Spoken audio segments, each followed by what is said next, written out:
Dobre, takže takto vyzeráme na Slovensku a všetkých vás pozdravujem. Ahojte. Forestiere, non so, vengo da lontano, dalla Sicilia. È il piacere di vedere Padre Pio, che c'è una promessa per mia figlia, che è devota di Padre Pio. Si chiama Pia. Io sono cappuccino perché esista Padre Pio. E sei tu? In marcia verso la santità. Eccolo il popolo in festa di Padre Pio, devoto, commosso e emozionato. Stati Uniti, Africa, Filippine, i gruppi di preghiera dedicati al nuovo beato vengono da tutto il mondo.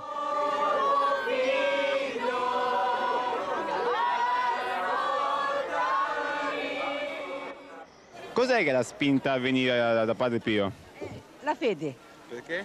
Perché è stato un uomo stupendo.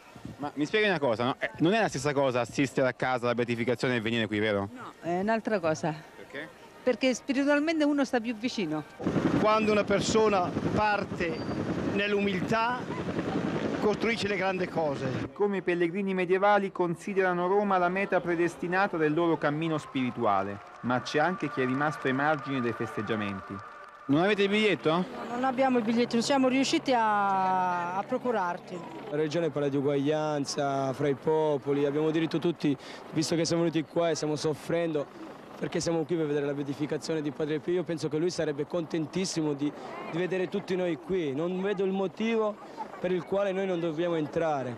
He's the greatest. Padre Pio è il più grande, veniamo dagli Stati Uniti, mia moglie ha una grande devozione per Padre Pio, ciò che sta accadendo oggi è come un sogno per noi.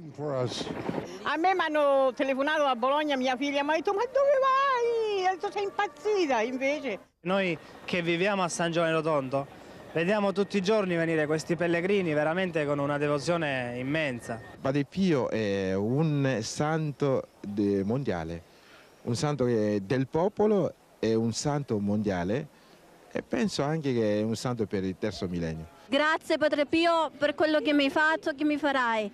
Ti voglio tanto bene e viva Padre Pio!